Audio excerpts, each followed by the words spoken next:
যে ভকতৰ কৃপা অবিহনে কোনেও ভগৱন্তৰ কৃপা লাভ কৰিব নোৱাৰে। যেতিয়া গুৰুজনা পাটবাউসীত আছিলে 18 বছৰ 6 মাহ কাল, তেতিয়া মহাপুৰুষ মাধৱদেৱ গণককুছিত আছিলে। সদায় অহা যোৱা কৰে গণককুছিৰ পৰা, নাম কীৰ্তনত ভাগ লৈ গুৰু সেৱা কৰে। এদিন মাধৱদেৱ গৈ উপস্থিত হৈছিলেহে, চোতাল পাওঁতেই দেখিলে যে গুৰুজনা কীৰ্তন গৃহত প্ৰৱেশ কৰিছে। মাধৱদেৱে কৃষ্ণ বুলি উচ্চাৰণ কৰি দিলে। ভকতৰ ঘৰলৈ গ'লে কৃষ্ণ বুলি উচ্চাৰণ নকৰে জানো? গুৰুজনাৰ লগে লগে ওলাই গুচি আহিলে। তাকে দেখি মাধৱদেৱে গুৰুজনাক সুধিলে যে কৃপালু বাপ, আপোনাক এই মুহূৰ্তত কীৰ্তন গৃহত প্ৰৱেশ কৰা দেখিলোঁ, আকৌ লগে লগে ওলাই গুচি আহিলে, আজি ঈশ্বৰ সেৱা নহ'লে নেকি? তেতিয়া গুৰুজনাই কি বুলি ক'লে? কৃষ্ণ ভকতৰ সংগ নপাইবা যেবে, হৰি সেৱা পূজা আদি কৰিবা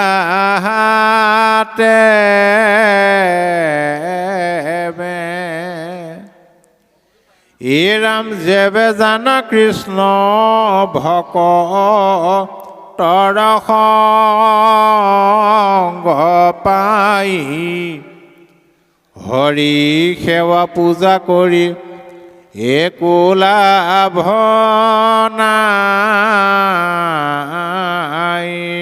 যেতিয়া কৃষ্ণ ভকতৰ সংগ নাপাবা, তেতিয়াহে ঈশ্বৰ সেৱা ইত্যাদি কৰিব লাগে। যদি একান্ত ভকতৰ সংগ পোৱা, সেইদিনা ঈশ্বৰ সেৱা কৰি লাভ নাই বুলি ক'লে গুৰুজনে। অৰ্থাৎ আপুনি ৰাতিপুৱা গা পা ধুই গুৰুগৃহলৈ যাবলৈ ওলাইছে, আপোনাৰ আইগৰাকীয়ে ইতিমধ্যে গুৰুগৃহ অতাই মেলি বন্তি গছ জ্বলাই থৈ আহিলে। তেনেকুৱাতে ভকত দুজন গৈ উপস্থিত হ'ল। আপুনি যদি ভকত দুজনক কয়, হেৰি বাপ অকণমান বহক দেই, মই গুৰু সেৱা কৰি আহোঁ, সেইদিনা আপোনাৰ একো লাভ নাই বুলি কৈছে। তাকে নকৰি যদি মনতে ভাবে আজি মোৰ মহাভাগ্যৱান, কিয়নো গাটো ধুয়ে আজি একান্ত ভকতক লগ পালোঁ, ভকতেই ভগৱান বুলি যদি ধূপ এডাল জ্বলাই সেৱা এটা কৰে, সেইদিনা হৈ গ'ল। আৰু সেইকাৰণে ক'লে মই বন্তি গছ জ্বলাই লৈছিলোঁহে। তেনেকুৱাতে তোমাৰ মাতটো শুনিলোঁ, তুমি আশীবাৰ যেবে বাৰ্তা মই পাইলোঁ, নমো কৃষ্ণ বুলি মাত্ৰ সেৱা কৰি আইলোঁ। তেনেকুৱাতে তোমাৰ মাতটো শুনা পাই মই মাত্ৰ কৃষ্ণ বুলি সেৱা কৰি গুচি আহিলোঁ। এই বুলি গুৰুজনাই মাধৱদেৱে গুৰুজনাক উভয়ক সেৱা ধৰিছে। আৰু ইয়াৰ বাস্তৱটো হ'ল এইটো, যেতিয়া ভকতক আমি ঈশ্বৰ মানি সেৱা কৰিব পাৰিম, ভকতৰ পৰা সমস্ত মানৱলৈ ঈশ্বৰ বুদ্ধিটো বিস্তাৰ হ'ব। সেই মানৱৰ পৰা সমস্ত ভূতলৈকে বিষ্ণু বুদ্ধিটো উপলব্ধি হ'ব। তেতিয়াই তেওঁ জীৱনমুক্ত অৱস্থা। কৃষ্ণ এতিয়া আহিলে কলাপচন্দ্ৰ বিৰচিত 6ষ্ঠ অধ্যায় পদ, শিৱ দক্ষৰ বিৰোধ বাহক। দক্ষ যজ্ঞ,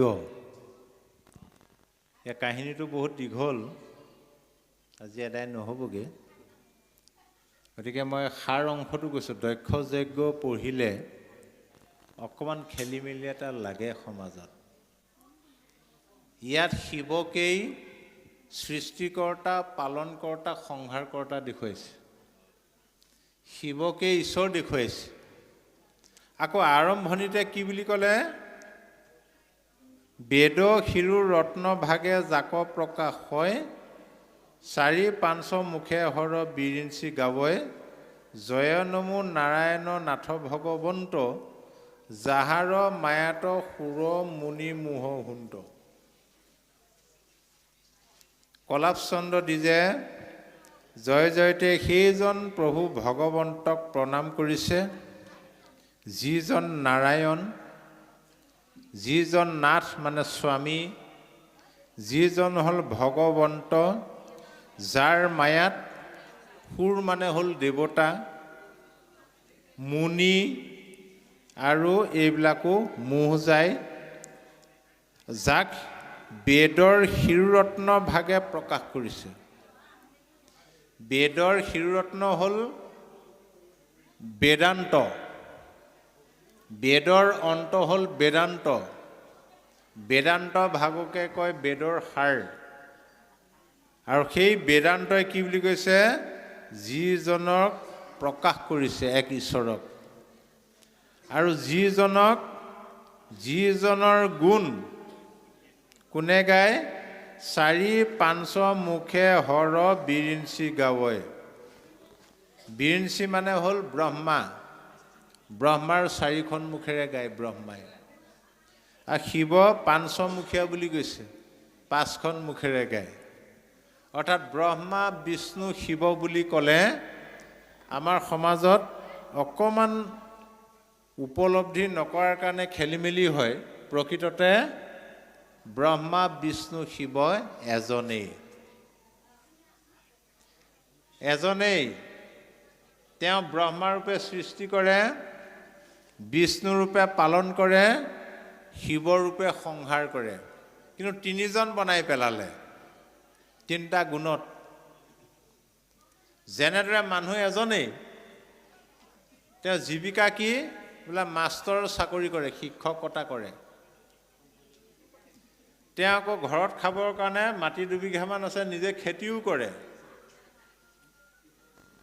মানুহজনৰ নামটো ধৰক নাৰায়ণ। আপোনালোকৰ এই গাঁওখনত নাৰায়ণ নামৰ এজন মানুহ আছে, ধৰি লওক। তেওঁ মাষ্টৰ কৰে। সেই মানুহজনে যেতিয়া ৰাতিপুৱা হাল বাবৰ কাৰণে পথাৰলৈ যাব, আঁতৰৰ পৰা মানুহবিলাকে তেওঁক নাৰায়ণ বুলিও নকয়, মাষ্টৰ বুলিও নকয়। কি বুলি ক'ব? পথাৰলৈ হাল বোৱা আহিলে আৰু মই যাব হ'ল বুলি ক'ব, নহয়নে বাৰু? একেজন মানুহে পথাৰৰ পৰা আহি যেতিয়া গা পা ধুই ল'ৰা ছোৱালী পঢ়ুৱাবলৈ যাব স্কুললৈ, তেতিয়া হালোৱা বুলি ক'ব নে মাষ্টৰ বুলি ক'ব? একেজন মানুহে মাষ্টৰ। একেজন মানুহে আবেলি স্কুলৰ পৰা ঘূৰি আহি তামোল কেইটামানকে বেচোংগে বুলি লৰালৰিকে তামোলৰ গাঁতটো খানি তামোল কেইটামান বেচিবলৈ গ'ল। তেতিয়া কি বুলি ক'ব? বেপাৰী। কিন্তু মানুহ একেজনে হয় নহয়? হাল বাবলৈ যোৱাৰ কাৰণে হালোৱা, ল'ৰা ছোৱালী পঢ়ুৱাবলৈ যোৱাৰ কাৰণে মাষ্টৰ, তামোল বেচিবলৈ যোৱাৰ কাৰণে বেপাৰী। ঠিক সেইদৰে সতৰজতম প্ৰকৃতিৰতি নিগুণে ধৰা 3 মূৰ্তি একে পুৰুষয়াপনে।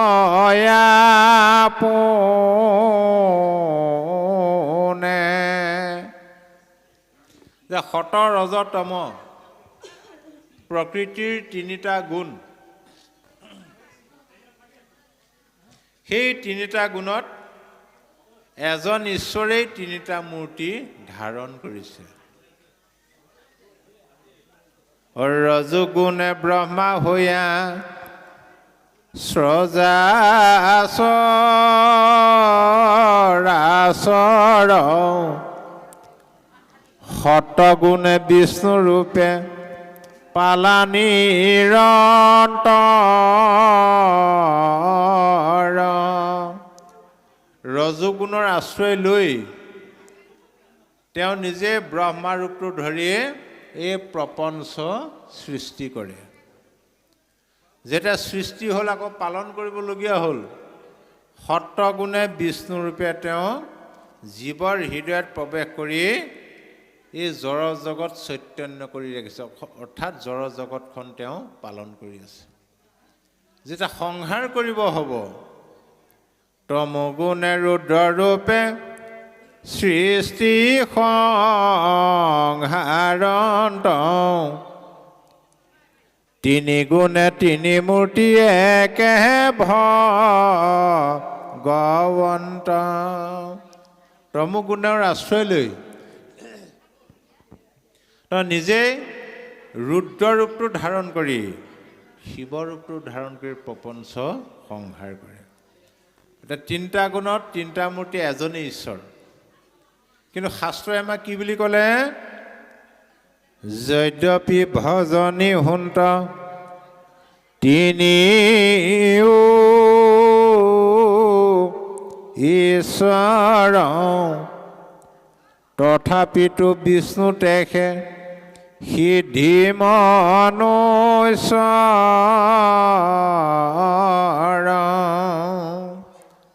যদিও তিনিজনে একে ঈশ্বৰ, তিনিওজনকে আমি ভজিব লাগে, কিন্তু ভাগৱতে কি বুলি ক'লে? তিনিওজনৰ ভিতৰত বিষ্ণুক ভজনা কৰিলেহে মানুহে সাধনাত সিদ্ধি লাভ কৰিব পাৰে। কিয় পাৰে? যে জীৱশ্ৰেষ্ঠ মনুষ্য সংসাৰ তৰিবলৈ হ'লে আমাক এটা বস্তুৱেই বিশেষ প্ৰয়োজন, সেইটো হ'ল জ্ঞান। কি জ্ঞান? সচৰাচৰ জ্ঞানটো সকলোৰে আছে। খোৱা বোৱা, গৰম ঠাণ্ডা, টোপনি যোৱা, মৃত্যুলৈ ভয় থকা, এইবিলাক জ্ঞান সকলোৰে আছে। কিন্তু জীৱশ্ৰেষ্ঠ মনুষ্য এটা আছুতীয়াকৈ এটা জ্ঞান তাৰ ওপৰঞ্চি আয়ত্ব কৰিব পাৰে, সেইটো হ'ল তত্ত্বজ্ঞান। আৰু সেই তত্ত্বজ্ঞানটো ৰসগুণৰ দ্বাৰা, তম গুণৰ দ্বাৰা কেতিয়াও আয়ত্ব কৰিব নোৱাৰে। সেইকাৰণে কৈছে জ্ঞানেখে জানিবা মুখ্য, মুখ্যৰ নিদান শুদ্ধ সত্য গুণতেখে মিলে তত্ত্বজ্ঞান। শুদ্ধ তত্ত্ব জ্ঞানটো শুদ্ধ সত্য গুণতহে আয়ত্ত কৰিব পাৰে। আৰু এই হেতু বিষ্ণু ভৈলা ভকতৰ ইষ্ট উপাধি বিশিষ্ট ফল হয় বিশিষ্ট। সেইকাৰণে ভকতৰ ইষ্ট হ'ল বিষ্ণু, সত্যগুণৰ প্ৰতীক। ব্ৰহ্মা হ'ল ৰজুগুণৰ প্ৰতীক, শিৱ হ'ল তমোগুণৰ প্ৰতীক। এইবিলাক হ'ল উপাধি নাম, গুণনাম। উপাধিক ভজনা কৰিলে ফলটো বিশিষ্ট। তাৰমানে উদাহৰণস্বৰূপে নৱম স্কন্ধ ভাগৱতত এটা কাহিনী আছে। বৃকাসুৰ নামৰ এজন অসুৰ আছিলে। তেওঁ শিৱৰ একান্ত ভক্ত। এবাৰ তেওঁ গাৰ মঙহ কাটি কাটি আহুতি দি শিৱ পূজা কৰি আছিলে। একালত শিৱ সন্তুষ্ট হ'ল। শিৱ সন্তুষ্ট হৈ ক'লে যে বাছা বৃকাসুৰ, তোমাৰ স্তুতিত মই সন্তুষ্ট হৈছোঁ, তোমাক কি বৰ লাগে কোৱা। তা বৃকাসুৰে ক'লে মোৰ প্ৰতি যদি সদয় হৈছে তেন্তে মোক আজি এইটো বৰ দিয়ক। কোনটো বৰ? মই যাৰ মূৰতে হাত দিওঁ সি যাতে ভস্ম হৈ গুচি যায়। বৃকাসুৰে বৰটো ল'লে। সেইকাৰণে অন্যটো নাম ভস্মলোচন বৃকাসুৰৰ। তা শিৱই তথাস্তু বুলি কৈ দিলে, হ'ব। বৃকাসুৰে শিৱক আকৌ উভতি সুধিলে যে প্ৰভু তুমি মোক বৰটো দিলা হয়, সত্য অসত্য প্ৰমাণ চাব, ফলিয়াব নে নফলিয়াব প্ৰমাণ চাব লাগিব, গতিকে তুমিয়ে মূৰটো পাতি দিয়াচোন, মই হাতটো দি চাওঁ। বৃকাসুৰে হাতটো আগবঢ়াইলে। শিৱই ভাবিলে সৰ্বনাশ, আজি মোকেই ভস্ম কৰিব, উভতি দিলে দৌৰ। বৃকাসুৰে খেদি খেদি গৈ আছে। ইফালে বৈকুণ্ঠপতি কৃষ্ণই দেখিলে সৰ্বনাশ, আজি শিৱৰ মানে ভাল লতি ঘটি। তেওঁ ব্ৰাহ্মণৰ ভেগ ধৰি আহিলে। বৃকাসুৰক ৰাখি সুধিলে কি হ'ল কথাটো? বোলে এনেকুৱা এনেকুৱা কথা। এই বোলে অকৰাটো, তুমি ধৰ নিজৰ মূৰতে হাতটো দি চাব পাৰা। সি নিজৰ মূৰত হাতটো দি দিলে, লগে লগে ভস্ম হৈ গুচি গ'ল। ইফালে আকৌ প্ৰহ্লাদে বিষ্ণুক ভজনা কৰিলে। হিৰণ্যকশিপুৱে ব্ৰহ্মাক ভজনা কৰিলে। কি বৰ ল'লে? অমৰত্ব বৰ। এতিয়া এওঁলোকৰ বৰটো ফলিয়ালে নে নফলিয়ালে? কাৰ গাত ফলিয়ালে কওকচোন বাৰু। সেইকাৰণে শাস্ত্ৰই কৈছে হেৰা, হিৰণ্যকশিপুৰৰ গতিটো লাগে নেকি ব্ৰহ্মাক পূজা কৰা? বৃকাসুৰৰ গতিটো লাগে শিৱক পূজা কৰা, আৰু যদি প্ৰহ্লাদৰ গতিটো লাগে বিষ্ণুক ভজনা কৰা। তথাপিও গুৰুজনে দেখিলে মানুহে ইমান গীতাত যেনেদৰে কৃষ্ণদেৱে তন্নকৈ কোৱাৰ পিছতো অৰ্জুন সিদ্ধান্তলৈ আহিব পৰা নাছিল, গুৰুজনে ভাবিলে মানুহ খুব সিদ্ধান্তলৈ আহিব ইমানবোৰ কাহিনীৰ মাজত। সেইকাৰণে গুৰুজনে কি কৰিলে, সকলো বাদ দিয়া, ঐ এক কৃষ্ণদেৱ কৰিও সেৱ, ধৰিও তাহান নাম, কৃষ্ণ দাস হুইয়া প্ৰসাদ ভুঞ্জিয়া, হস্তে কৰা টান কাম। সমস্ত বাদ দি এক কৃষ্ণদেৱক সেৱা কৰা, তেওঁৰ নাম লোৱা, হাত দুখনে তেওঁৰ কৰ্ম কৰা। অ কৃষ্ণৰ স্থানক যত্নে চলিও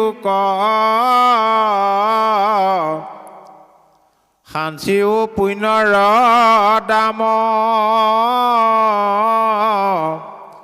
কৃষ্ণৰ কিংকৰে ৰচিলা শংকৰে, ডাকি বোলা ৰাম ৰাম। কলৈ যোৱা? কৃষ্ণৰ স্থানলৈ যোৱা। কৃষ্ণৰ স্থান ক'ত? য'তেই ভগৱন্ত কৃষ্ণৰ গুণ যশ লীলা চৰিত্ৰ শ্ৰৱণ কীৰ্তন হৈ থাকে, য'তেই ভগৱন্ত কৃষ্ণদেৱৰ বাংময় মূৰ্তি ভাগৱত প্ৰতিষ্ঠা কৰা থাকে, এই নামঘৰেই হ'ল ভকতৰ সংগ লোৱাৰ স্থান, নামঘৰ, আৰু এই হ'ল কৃষ্ণৰ স্থান। তাৰমানে আও পোকাকে কি ক'লে? বেলেগলৈ নাযাব, অন্য দেৱ দেৱ নকৰিবা, সেই গৃহো নপঢ়িবা, তাৰ মূৰ্তিকো নচাবা, প্ৰসাদো নখাবা, ভক্তি হ'ব বিচাৰে। ইমান সহজ সৰল, সাধাৰণ LP স্কুলত পঢ়ি থকা ল'ৰা ছোৱালীও বুজি পাব। তাকে আকৌ আমাৰ পণ্ডিতে পায় বোলে অন্য দেৱী দেৱ মানে আমুখে তামুখে কৈ সমাজত বিভ্ৰান্তি। সেইকাৰণে গুৰুজনে, মই বেছি সময় নবহোঁ আৰু সময়ো হ'ল, 9টামান বজালৈকে বহিম আৰু, নহয়নে বাৰু? হ'ব। সেইকাৰণে এই বিভ্ৰান্তিবিলাক গুৰুজনে দূৰ কৰি থৈ গৈছে। কিন্তু ঈশ্বৰৰ নামৰ পৰা আমি সুফল পাবলৈ হ'লে আমাক কিন্তু এটা বস্তু বিশেষ প্ৰয়োজন হ'ব, সেইটোৱে হ'ল নামৰ প্ৰতি থকা সুদৃঢ় বিশ্বাস।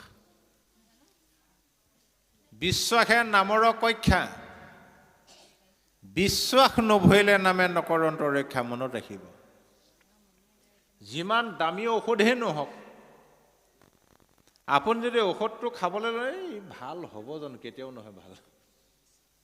কম দামী ঔষধে হওক, যদি বিশ্বাসেৰে খায় ভাল হ'ব। আৰু নামক বিশ্বাস কৰিবলৈ হ'লে আকৌ অন্ধবিশ্বাসবিলাক এৰিব লাগিব, কুসংস্কাৰবিলাক এৰিব লাগিব। আমাৰ সমাজত এতিয়াও অন্ধবিশ্বাস, কুসংস্কাৰ চলি আছে। এই ছোৱালী যেতিয়া গাভৰু হয়, আমাৰ গাঁৱলীয়া ভাষাত নোৱাই তোলনি বিয়া বুলি কয়, নহয়নে বাৰু? ইয়াত বিয়া শব্দটো আহিবই নোৱাৰে। বিবাহ শব্দটোৰ অৰ্থ হ'ল সম্বন্ধ।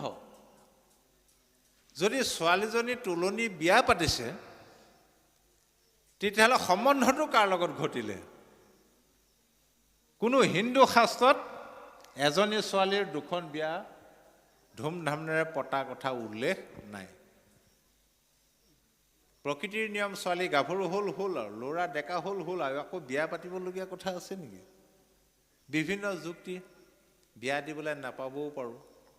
ছোৱালী গাভৰু হ'ল, আইসকলে গোট খাই কীৰ্তনে গাথাই পঢ়ি বুজাব পাৰে, আগতে এনেকুৱা আছিলে, এতিয়াৰ পৰা এনেকুৱা নহবি, এনেকুৱা নাখাবি, আমুক কৰিবি। এতিয়া বুজনি এটা দিব লাগে, এতিয়া বৰ বিয়া। আৰু সেই বিয়াখন পাতিবলৈ যাওঁতে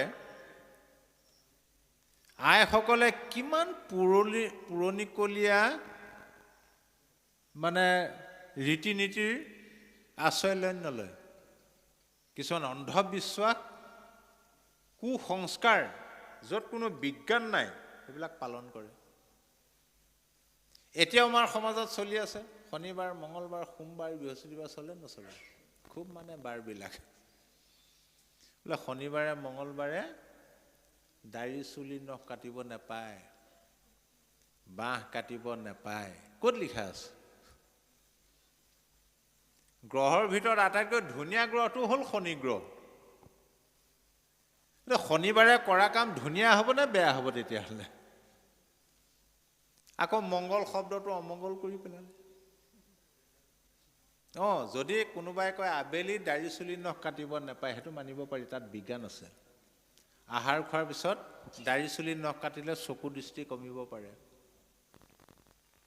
যদি কোনোবাই কয় আইসকলে চেলাৰী উঘালিব নাপায়, সেইটো মানিব পাৰি, চকু দৃষ্টি কমি যাব। সেইটো মানেনে বাৰু? কেতিয়াও নেমানে।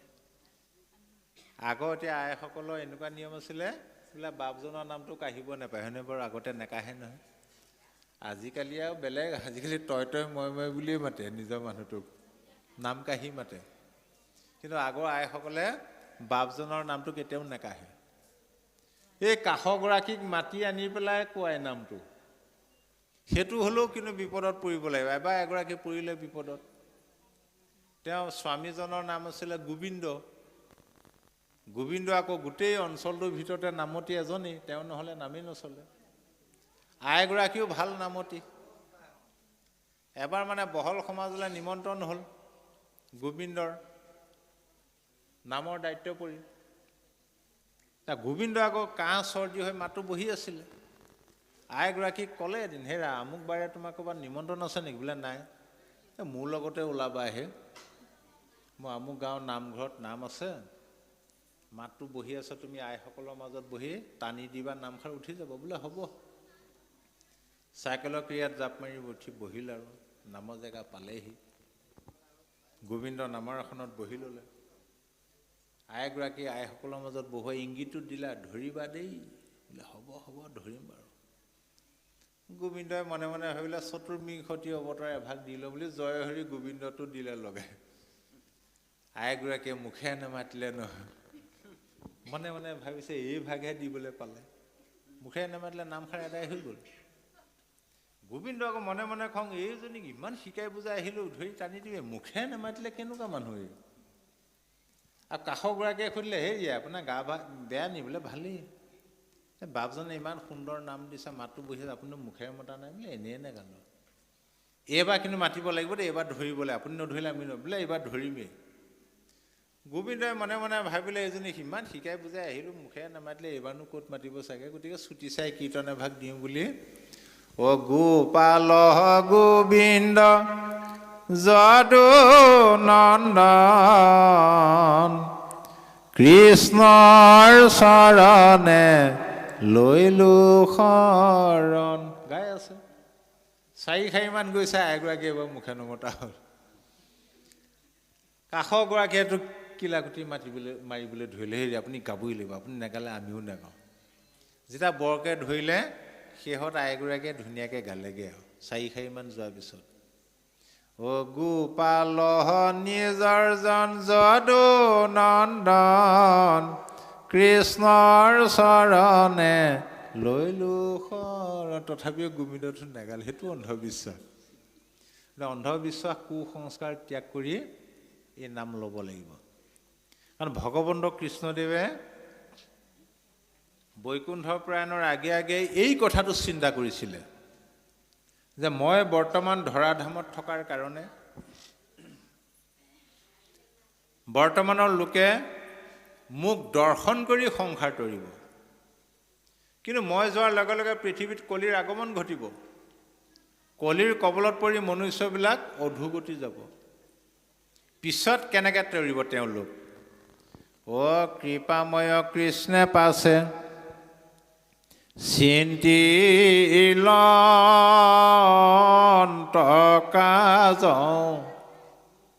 মুক দৰ্শনে নিষ্ঠা ৰিবে হিৰাজ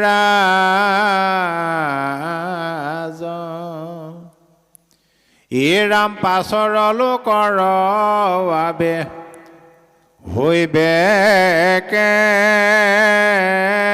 নগতি ঘূৰ কলি পাইলে লোক যাইবে অধোগতি।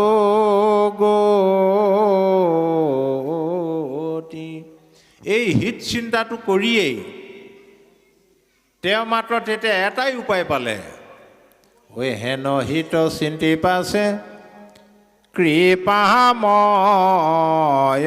হৰি, নিজ গুণ যশ থৈলা জগত কে ভৰি। তেওঁৰ যি গুণ যশ জগত ভৰাই থৈ গুচি গ'ল।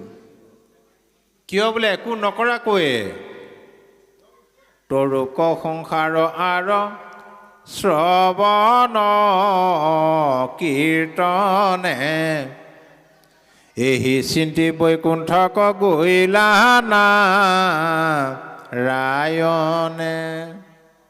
কেৱল এই গুণ যশ লীলা চৰিত্ৰ শ্ৰৱণ কীৰ্তন কৰিয়ে যাতে সংসাৰ তৰিব পাৰে, এই ব্যৱস্থাটো কৰি থৈ গুচি গ'ল। কালক্ৰমত কি হ'ল, ভগৱন্ত বৈকুণ্ঠলৈ গ'ল, কলিৰ আগমন ঘটিল, কলিয়ে সকলোবিলাক আকৌ গ্ৰাস কৰি পেলালে। তেওঁ গুণ যশ লীলা চৰিত্ৰ ভক্তি বোলা বস্তুটো একেবাৰে লুপ্তপ্ৰায় হৈ গুচি গ'ল। সেইকাৰণে মহাপুৰুষ গুৰুজনা অহাৰ আগত আমাৰ সমাজ জীৱন কেনেকুৱা আছিলে, ইয়াৰো এখন মানচিত্ৰ, সামাজিক মানচিত্ৰ আমাক চৰিত্ৰকাৰসকলে দেখাই দিছে। একেবাৰে উশৃংখল আছিলে। ঐ ইটো ৰাজ্যে পূৰ্বকালে নাছিল ভকতি, নানা ধৰ্ম কৰ্ম লোকে কৰিল সম্প্ৰতি। মানুহে ভক্তিৰ বাদে, ভক্তিৰ বিপৰীতে কলিৰ কবলত পৰি আন ধৰ্ম কৰ্ম কৰিবলৈ আৰম্ভ কৰি দিলে। এ ৰাম নানা দেৱ পূজয় কৰয় বলিদান, হংস চাগ মহিষ কাটে অসংখ্য প্ৰমাণ। বিভিন্ন দেৱ দেৱতা পূজা কৰি বিভিন্ন দেৱ দেৱতাৰ নামত হাঁহ ছাগলী পাৰ ম'হ বলি দিবলৈ আৰম্ভ কৰি দিলে। অকল হাঁহ ছাগলী পাৰ ম'হেই নহয়, নৰবলি পৰ্যন্ত আৰম্ভ হৈ গ'ল, মানুহকো বলি দিবলৈ ধৰিলে। তপ জপ যজ্ঞ দান তীৰ্থ স্নান কৰে, ঘোৰ নৰ কট পৰি পৰি সবে মৰে। তপ জপ যাগ যজ্ঞ পূজা পাতল হোম ব্ৰত তীৰ্থ স্নান কৰিছিলে, কৰি কিন্তু নৰকলেহে যাবলৈ আৰম্ভ কৰি দিলে। তেতিয়া আকৌ এবাৰ ভগৱন্ত কৃষ্ণদেৱে আমাৰ কাৰণে চিন্তা কৰিলে, এইবাৰ বৈকুণ্ঠৰ পৰাই চিন্তা কৰিলে। তল গৈল লোক কলি পাপ সাগৰত,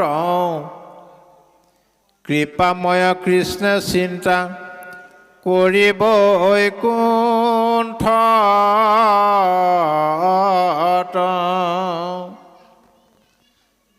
দেহি মোৰে প্ৰিয় সন্তান জীৱশ্ৰেষ্ঠ মনুষ্য কলিৰ পাপ সাগৰত ডুব গ'ল। এতিয়া মই কেনেকৈ উদ্ধাৰ কৰোঁ, এই বুলি এৰা মৃত্যু লোক সমস্তকে কৰিতে উদ্ধাৰ, শংকৰ মাধৱ ৰূপে ভৈলায় অৱতাৰ।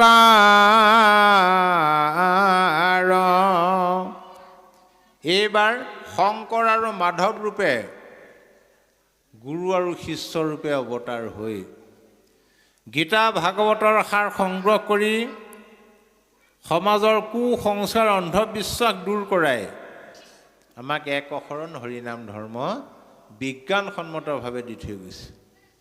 এই ধৰ্ম বিজ্ঞানসন্মত বাস্তৱবাদ। সকলোকে আহ্বান জনালে, হেৰা তোমালোক জীৱশ্ৰেষ্ঠ মনুষ্য, এই সংসাৰলৈ আহিছিলা নামৰ বেহা কৰিবৰ কাৰণে। আমি প্ৰত্যেকেই বেপাৰী। আমি কিহৰ বেপাৰী বোলে? নামৰ বেপাৰী। মূল লক্ষ্য উদ্দেশ্য আমি নামৰ বেহা কৰিবলৈ আহিছিলোঁ। সকলো পাহৰি গ'লোঁ। আকৌ গুৰুজনাই নিজে নামৰ দোকান খুলি নামৰ বেপাৰ কৰি আমাক দেখুৱাই থৈ গৈছে। হৰি ভকতিৰ পাতিলন্ত হাত শংকৰে জগত জুৰি, ৰাম নাম ৰত্ন বেহায়া জগতে, চলয় বৈকুণ্ঠপুৰী।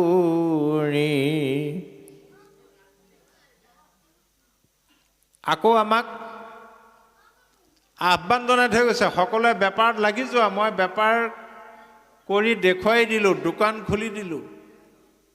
গতিকে গুৰুজনাই নামৰ দোকান খুলি থৈ গৈছে।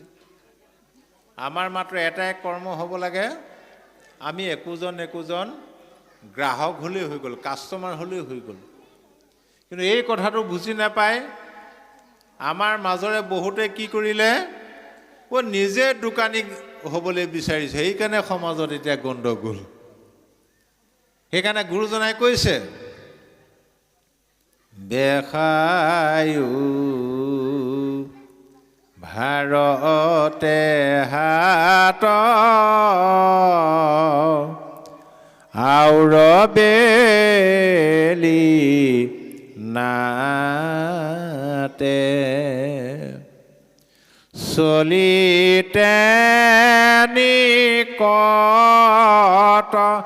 ভয়ো ভৰা দিয়া জানতে। বেপাৰত লাগি যোৱা, বেলি বেছি নাই, বোজাটো দিয়া। নামঘোষা লিখিছে, ভাৰতবৰ্ষ হ'ল এখন ৰত্নৰ দ্বীপ, মনুষ্য শৰীৰ হ'ল এখন উত্তম নৌকা, নাও। ৰাম নাম হ'ল মহাৰত্ন। এই বাণিজ্যটো পায়ো বা এই বাণিজ্যটো পায়ো যি কৰিব পৰা নাই, তেওঁতকৈ দুখী মানুহ পৃথিৱীত নাই। ভাৰতৰ নৰদ্বীপ মনুষ্য শৰীৰ নৌকা, ৰাম নাম মহাৰত্ন সাৰ, হেনয় বা নিজ পাই যিটো জীৱ নতৰয়, তাত পৰে দুখী নাহি আৰ।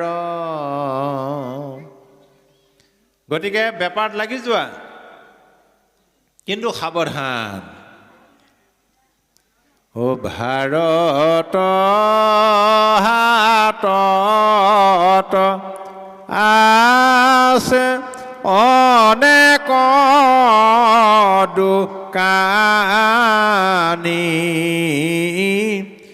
নিচিনি কিনিলে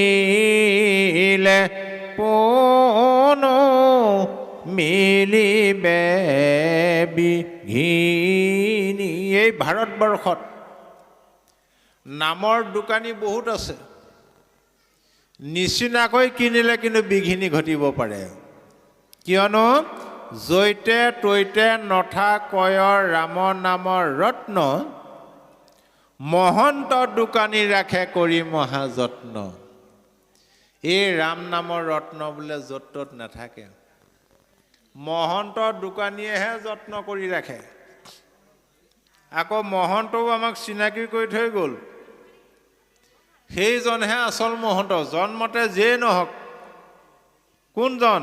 প্ৰথম স্কন্ধ ভাগৱতৰ সুত সৌনক সংবাদ। শুকদেৱে পৰীক্ষিতক ভাগৱত কোৱাৰ 230 বছৰৰ পিছত সৌনক আদি 28,000 ঋষি মুনিয়ে নৈমিষাৰণ্যত সুতৰ মুখৰ পৰা ভাগৱত শুনিছিলে। যিদিনা সুতক আমন্ত্ৰণ কৰি আনিলে, সেইদিনা সুতে আনন্দৰ চকুলো টুকি টুকি সৌনক আদি ঋষিসকলক কৈছিলে, কি বুলি? মোৰ আজি মহাহৰি শৰণাহি সীমা, পৰম আশ্চৰ্য কিনো সন্তৰ মহিমা, ক্ষত্ৰিয়ত হন্তে ব্ৰাহ্মণিত ভৈলো জাত, উপবিত সুত জাতি জগতে প্ৰখ্যাত, হেন মই মোৰ আজি জন্মৰ সম্ফল, তোমাষাৰ সংগে মোক কৰিলে নিৰ্মল। মোৰ আজি আনন্দৰ সীমা নাই। সাধু সন্ত মহন্তৰ কিমান মহিমা, ইমান দিনে জগতৰ মানুহে মোক অপবিত্ৰ বুলি ঘৃণা কৰি আহিছিলে, কিয়নো ক্ষত্ৰিয়ত হন্তে ব্ৰাহ্মণিত ভৈলো জাত, অপবিত্ৰ সুত জাতি জগতে প্ৰখ্যাত। জগতৰ মানুহে মোক অপবিত্ৰ বুলি ঘিণ কৰিছিলে। যিজন সুতে নিজকে স্বীকাৰ কৰিছে, জগতৰ মানুহে মোক অন্ত্যজ বুলি ঘৃণা কৰে, সেইজন সুতক সৌনক আদি ঋষিসকলে কি বুলি সম্বোধন জনালে? হে মহামানী সুত, আজি আমি মহাভাগ্যৱান, কিয়নো তোমাৰ দৰে এজন মহামহন্তক লগ পালোঁ। এতিয়া ভাগৱত কেইবাভাগো আছে, বাকী কি ভাগত মহামহন্ত বুলি আছে,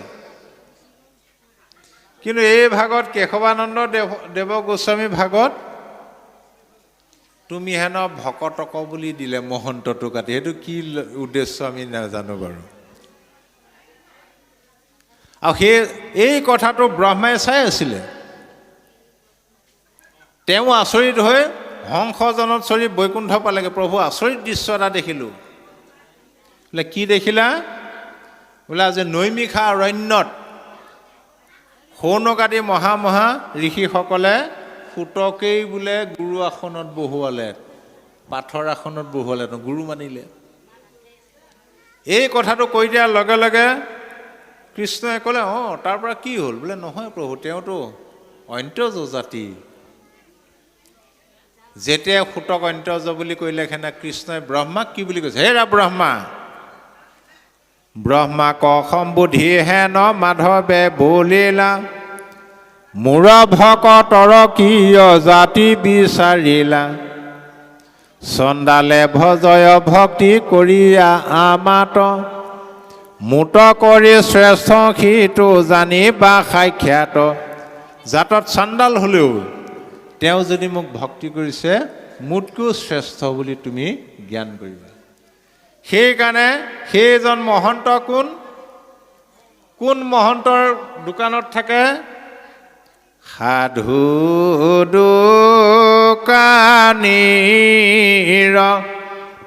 সংগে কৰিয়া যতন, যাৱে বেলি তাৱে লেহো, ৰাম নামৰ তন বেখায়ো ভাৰতে হাত,